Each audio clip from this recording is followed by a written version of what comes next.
Hey, good morning, everybody. I just wanted to make another little video, and I wanted to talk to you about a few things, including a few of the books that I've been reading. I find these books pretty critical reading if you want to know the truth, even about God, Jesus, and our religions. The first one is the First Bible. It was published in 144 AD. Suggest you pick it up. It's basically the New Testament from the crucifixion of Christ on, and you'll find some things that are a little bit different than the King James Version of the Bible. Second, the Dead Sea Scrolls. The Dead Sea Scrolls. It's the oldest known Bible translated into the English language. It needs to be read. The third, the complete 54-book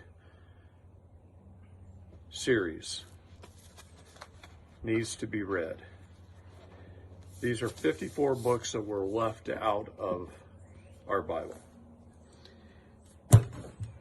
Now, I want to talk to you this morning about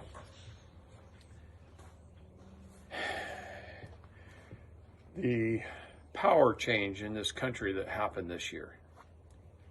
And I don't mean just this country, the power change in the world. It used to be the Vatican was in charge, then under the Crown Corporation, the City of London to Washington, D.C., other nations of the world. And then those all conglomerated under the United Nations. And that was our power structure for a long time, a very long time. The power structure has changed. And it changed in July of this year. And the world is forever a different place. Both good and bad. Things have changed. I'm not going to touch on all the changes. Right now, I'm going to keep this video short, and I'm just going to talk about just a very few things that is a change. First of all, the UN got together over the last few years, and they had many meetings. They had 3 serious meetings this year. And then in July, behind closed doors, and they announced that it was going to be a closed-door meeting, they have a treaty signed with all countries of the world. They basically told the leaders, the political leaders of the world, that there's a new power that controls all of the assets of the world. Those assets are the people. It's always been the people. The people are the biggest assets of any nation and always will be. But what I'm talking about is the monetary assets of the people, and not just the dollars that you have in the bank, but the trust that was set up on behalf of the people. Now, I'm not going to talk much about the trust at all. In fact, that was it. That's it. That's all I'm going to say right now about that. I'm going to tell you the power structure so that you understand it. Now, in July, this meeting was behind closed doors. A unilateral treaty was signed. These meetings, all nations were told of a shift in world financial power and a shift in who controls the money, controls the government. So our nation, the United States of America, changed to a corporation.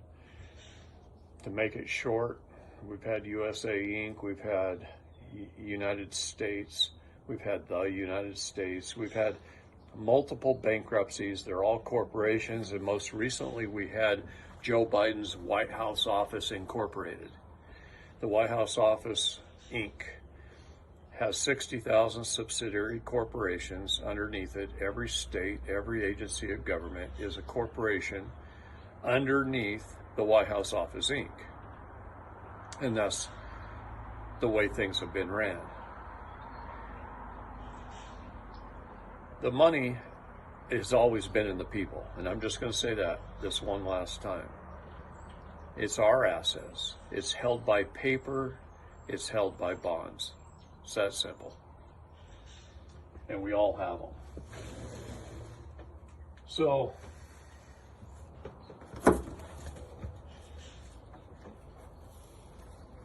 the World Health Organization, the WHO, are the stakeholders, executors of the trust. They are the executors of the trust. Who are the stakeholders of the WHO? That's what I want to know. We may never find that out. But right now, they are in control. How are they in control? First of all, they're in control because directly underneath them is the Center for Disease Control. They're the upper managers. They manage all health of the world, all hospitals, doctors, pharmaceuticals. They control all the laboratories, they control all the drugs, they control everything. The Center for Disease Control controls it all. Health, the health business has grown to be the largest business in the world, surpassing the oil industry, banking, everything else. Everything else. They've made us sick. They poison us with our air, our water, our food, our prescription drugs. They treat things. They don't cure anything. And they're criminals under Satan, under Moloch. The American Medical Association is one of the largest criminals in the world. One of the largest criminal organizations in the world. Now, is every doctor and nurse bad? No. They don't even know what they're doing. They're compartmentalized legal idiots, just like we all are. We've all been snowed for a very, very, very long time. Now, under the CDC is the Department of Health and Human Services. They're based out of Atlanta, Georgia. They're our trustees. They're the mid-level managers who control all of the vital records, Social Security Administration, our birth, our death, our marriage records, which are all bonds, all bonded. Everything is a bond traded on Wall Street. Inside the trust, and there's multiple trusts. Now, the DTCC is their bank, their brokers. They used to be at 55 Water Street, New York. They've now since moved to New Jersey to a bigger building. They are the broker, the traders, the financial of all the bonds. They buy, sell, and trade all the bonds that the Departments of Health and Human Services create through our states. Now, this is federal, this is state DHHS. The states are the mid to low level managers. They're the accountants. They keep all the state vital records. They keep those in one place in each state. And they hang on to those. It's really a checks and balances system. They pass the information on to these guys, but they keep them. Well, they collected them from these guys. And these guys are our counties. Our counties who issue the marriage licenses, collect the birth certificates from the hospitals and doctors. These are our low-level managers. They collect the death records from the coroners and from the hospitals. They're the data gatherers. They're the low-level managers. And they're in each county in America, 3,144 counties. The people are the chattel, the slaves. They're the beneficiaries, but they don't know how to claim their benefits as a beneficiary. And this is all I wanted to talk about today. It's just the power structure change and how we changed over to a one world government under the WHO. And we did it with agreement of all of our political leaders. It doesn't matter if they're Democrat or Republican. It doesn't matter what country you're from, if you were a United Nations nation or not. If your nation keeps birth certificates, death certificates, marriage license certificates, and has a social insurance program like Social Security,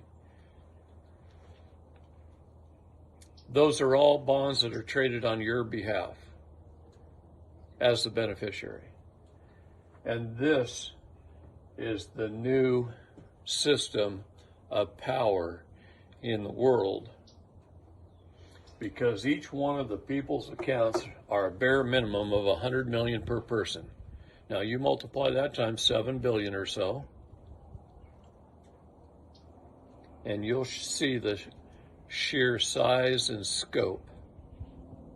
And it's more than any country's budgets. It's more than all the country's budgets.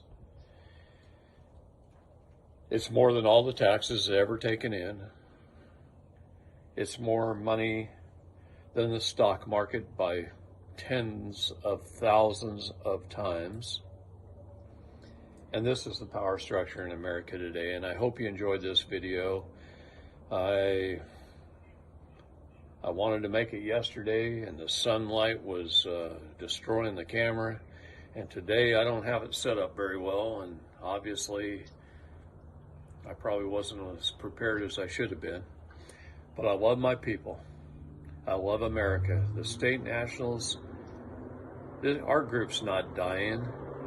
It's being weeded out, but it is growing. I get thousands of emails every day of brand new people doing their paperwork and joining.